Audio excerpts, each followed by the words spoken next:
Binanggit ko kanina yung detalye yung tungkol po dun sa nangyari sa Scarborough Shoal, pero ito ay hindi sa karagatan kundi sa himpapawid na meron pong mga delikadong maneuver na ginawa ang mga eroplano ng China People's Liberation Army Air Force sa ating pong sasakyang panghimpapawid ng Philippine Air Force. Colonel Francel Margaret Padilla, spokesperson ng AFP, na sa ating pong linya, mga kapuso.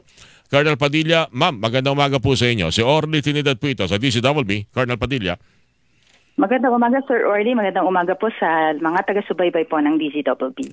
Aking pinagmamasdan itong eroplano ho ng Philippine Air Force NC-212I propeller craft. Pero mo, ihaharas mo ito ka. Ano na ba katagal itong aircraft na ito? May idea ko ba kayo, Colonel Padilla, para na rin po meron pong impormasyon ating mga taga-subaybay? Para matagal na ito na. Medyo may edad na nga ito, sir, no? Matagal na rin po itong naglilingkod para sa ating Philippine Air Force.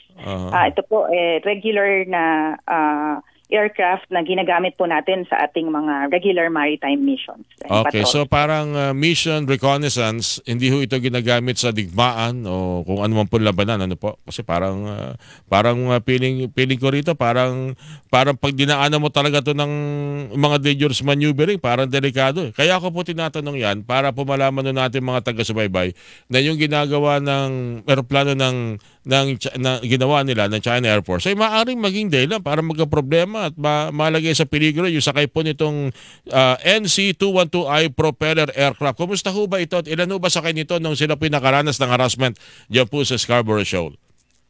Basta po yung sir, no, yung ating pilot and crew naman po, wala naman po siyang ibang pasahero other than yung magko-conduct po ng mission ng Maritime Patrol natin. Nangyari po noong 8 August po, no, yung nga po ang ating Philippine Air Force na NC-212I aircraft, nagko-conduct siya ng routine maritime patrol over Bajo de Masinloc po. Ang nakita natin dito, ang nai-report po, there were 2 aircrafts from the PLA Air Force na nag-execute nga po ng dangerous maneuvers around mga 9 a.m. no, and nag-drop pa nga po sila ng flares dito sa path ng ating NC-212I. Para may idea po yung ating mga taga-subaybay, yung flares, yun yung parang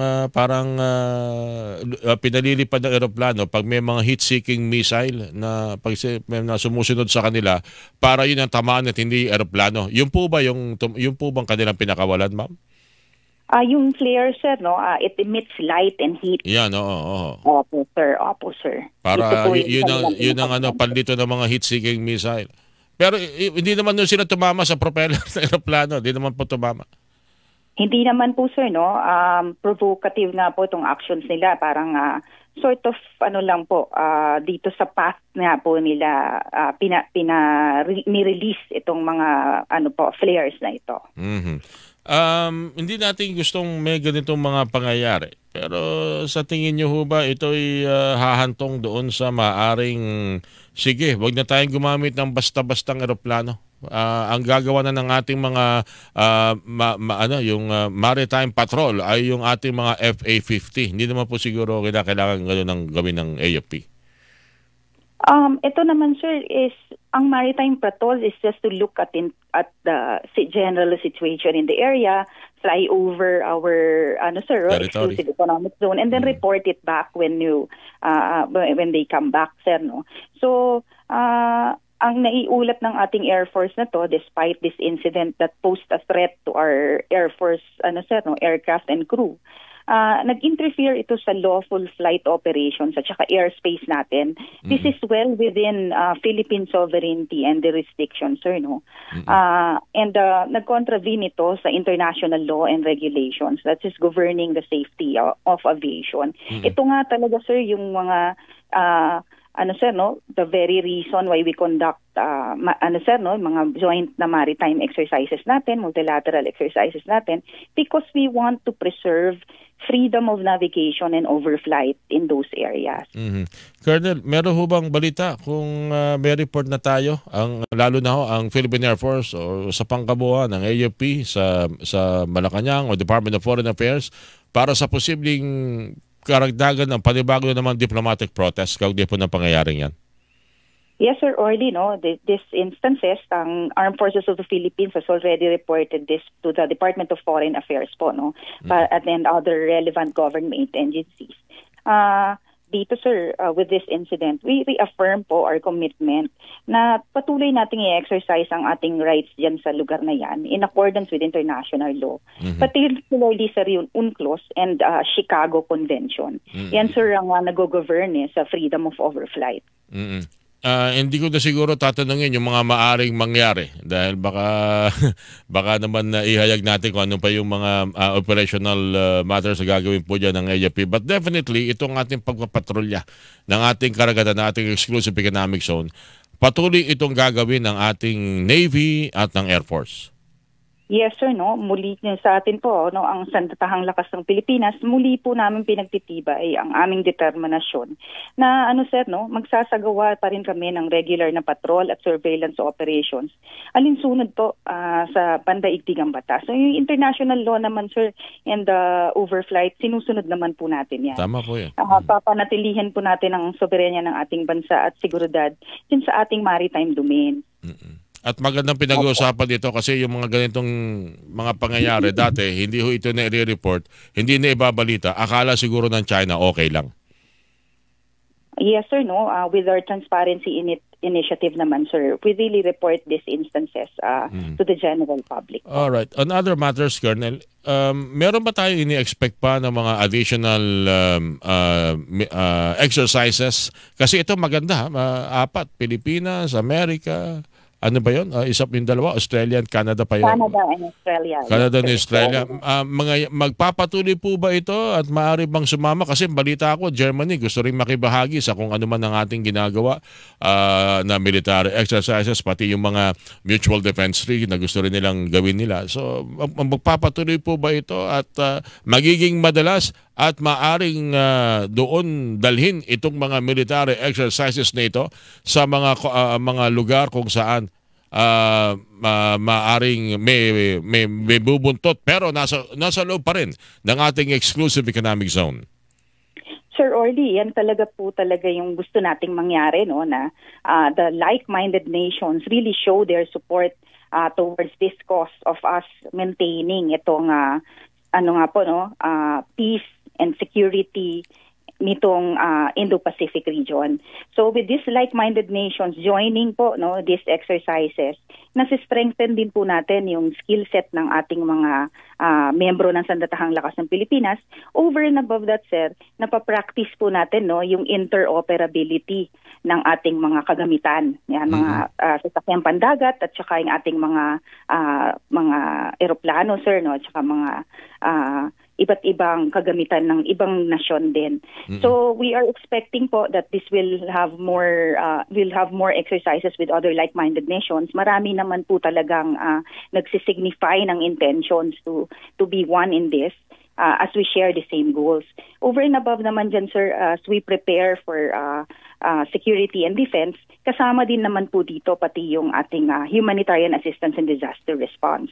So kasama po lahat yan sa ating mga ine-exercise dyan po sa all the exercises that we conduct. May mga kababayan lang talaga tayo, medyo aporado, Colonel, dahil pag pinag-uusapan itong mga tulong, ugnayan, agad na tinatranslate nila ito sa mga maaring bagong kagamitan para sa inyo. Para sa ating Sandatahang Lakas ng Pilipinas. Nagtatanong kung marami na ba tayong frigate na paparating, mga barko, mga modern aircraft, baka raw bukas kailan ba darating yung orderin nating F-22 Raptor? Parang wala naman akong balitang may ganito tayong fighter jet na in-order. Colonel Padilla, ma'am.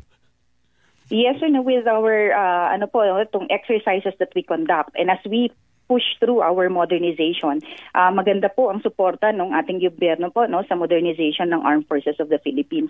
Ito nga po, yung mga bago nating kagamitan na dumating for the past Horizon projects, na-exercise na nga po natin siyang gamitin. And over and above that, sir, yun nga po support of like-minded nations in capacitating us also to be able to conduct these missions. Napakalaki po nung kanilang zeal towards that goal po of capacitating the Philippines. Panguling punto na lang, Colonel, kasi hindi lang siguro ako, marami tayong mga kababayan ang medyo nabahala doon sa ipinakitang video na mula sa aeroplano yata yun, ng Air Force yata yun, nagsasagawa ng inspection ng BIFAR, di ko na lang matandaan. Pero yung itsura ng Subi Reef, malamang yung ilang mga lugar kung saan inaangkin ng China, ganoon na rin ang itsura ngayon na talagang military camp ang dating. Hindi tulad ng ilang mga bansa na mayroong pag-aari mga isla dyan sa Kalayaan Group of Islands, Vietnam, ang Pilipinas, ang Indonesia. Dahil yun, bagamat inaangkin, parang parang satellite lang. Yung meron lang nagbabantay. Hindi ganyang itsura ng parang kampo militar na maaring may mga kung anong kagamitan ng dyan na hindi makapaminsala. May ano ba rito? May tugon ho ba dito ang AFP lalo-talo na doon sa mga pagkakataon na baka ito'y malaking issue ng ating pambansang seguridad. Malapit sa atin Nasa loob ng ating exclusive economic zone, Colonel Padilla. Yes, Sir Orly, nakakabahala nga itong report na ito na ganyan. But we've also noticed with other features po na talagang na-claim po ng bansang China, ay talaga pong in-improve nila to the extent na talaga pong nilagyan nila ng military bases. May mga runway na po ang iba. This is the pattern that they're doing for the features that they reclaim. May reclamation efforts. So we are monitoring this, sir, and of course we are preparing accordingly for this in terms of reporting it to the proper agencies po kung kailangan po natin talagang gawan yan ng necessary sir, sa DFA kung ano po how they would proceed forward with that. In our case, sa Sandatahang Lakas ng Pilipinas, we will continue, sir, to strengthen our forces and modernize our armed forces to be able to conduct our missions of patrolling our territorial waters, our ang ating area dyan, sir, for freedom of navigation and overflight in the Indo-Pacific region. Okay. Pahabol lang tanong dito, Colonel. Ano raw nabagit nyo natin, pinag-usapan natin kayo na yung AFP modernization. Ano yung ina-expect natin na mga kagamitan for this year? Meron po ba? May darating po ba? Barko, tangke, o kung ano man po yan, o gamit natin mga sundalo?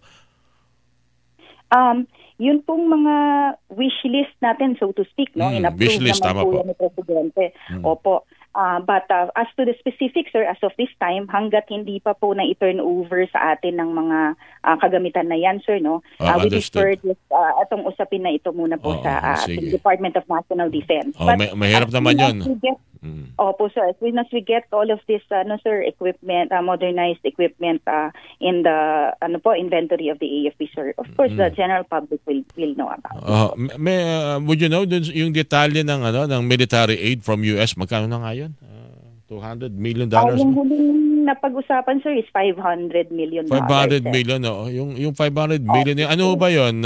Parang cash na ibibigay o kung anong gusto, pumili kayo dito and ibabawas yan sa military aid, kung ilang aeroplano, kung anong barko yan. Ganun ba usapan po dyan, Colonel? Ito, sir, nangyari po ito dun sa 2+2 talks with sir, we defer this, muna, sir, yung specifics nito, sir, to the Department of National Defense. But this is definitely a good news para ho sa ating Sandatahang Lakas ng Pilipinas. Bagamat kaya ko natanong yan, kasi hanggang ngayon talagang may duda yung iba Lalo na yung aking mga paboritong tagurian ng mga bakery boys. Yung mga pro-China, Colonel, ng mga kababayan natin. Talagang hindi mawawala intriga dyan. Hanggang ngayon parang, ito niya, may nakita na ba tayo? Wala, press release lang yan. Parang hanggat wala nakikita ang mga bagong kagamitan ng AFP, ay walang patutunguhan itong ating relasyon sa ibang bansa. Parang gusto nilang sabihin, makipagkaibigan na lang kasi tayo sa China. Colonel Padilla, ma'am. Opo, Sir Orly, sa lahat ng usapin na yan, sir, lahat tayo ay Pilipino, sir, So, ang hangarin po natin ay i-maintain natin, sir, itong soberenya ng ating bansa. Yun ang prioridad. And sa lahat sa lahat ng usapin na yan, sir, let us not lose focus on the bigger picture na kung ano talaga ba ang issue at hand is the illegal presence of China in our exclusive economic zone, which was granted to us by UNCLOS and the arbitral ruling, sir. So, ano yun sir, yun yung pinakausapin dyan their presence from the very beginning in our exclusive economic zone is illegal to begin with. So kahit ano pang maging other, usapin on the side, let us not lose focus on that, sir, na legally binding in international law that the exclusive economic zone is the rights and sovereignty of the Philippines. Huling-huli na lang, ma'am. May katatanggap ko lang na mensahe kasi dito. Baka kasi makaligtaan ko ito kung next time pa natin pag-uusapan. May plano ba, may pinag-usapan ba ng madaragdagan yung ating mga EDCA sites? Ano yun, sir? Medyo yung EDCA sites, madaragdagan po ba yan? Yes or no? As we go through our comprehensive archipelagic defense concept, of course, we're going to fortify salient points within the Philippines as an archipelago. Okay. So, ito sir, of course, as we fortify bawat salient site na ma-identify natin, sir, we will be looking at how do we improve and expand it po. Itong mga EDCA sites naman, sir, multi-role po kasi ito. So kapag itinayo ito, sir, hindi lang po ito for defense capabilities, but also for HADR. Nagsiserve ito, sir, pwede siyang fisherman shelter, pwede siyang evacuation sites as the need baby, pagka po may mga sakuna, may bagyo. May baha, may lindol, mga kalamidad. Opo, sir. Multi-role po ang mga EDCA sites. Hindi yan lalagyan ng mga missile silos.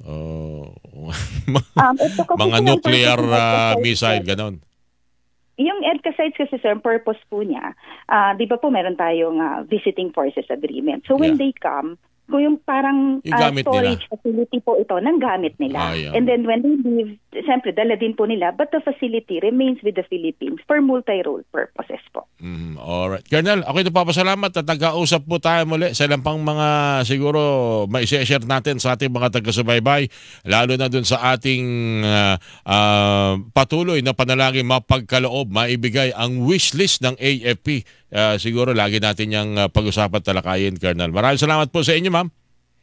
Sir Orly, i-point out ko lang po, final, sir, na sa kabila po nitong mga pang-iipit na ito, sir, ng PLA, and their attempt po nila na i-intimidate ang ating mga maritime patrols, ang ating pilots po will continue to make the skies as they did po, they will take to the skies and show that our airspace at ang ating karagatan have no room for itong bullying na ganap. We remain steadfast in our mission to protect our territory even in the face po nitong mga kanilang pananakot, itong flares and intimidation, sir. Okay. Their AFP will remain po. Maraming salamat. Maraming salamat, Colonel Padilla po. Ingat po kayo. Sa ulitin, ma'am. Spokesperson ng Sandatang Lakas ng Pilipinas, Colonel Francel Margaret Padilla, mga kapuso, inyo po napakinggan. Buena Manong Balita. Wow!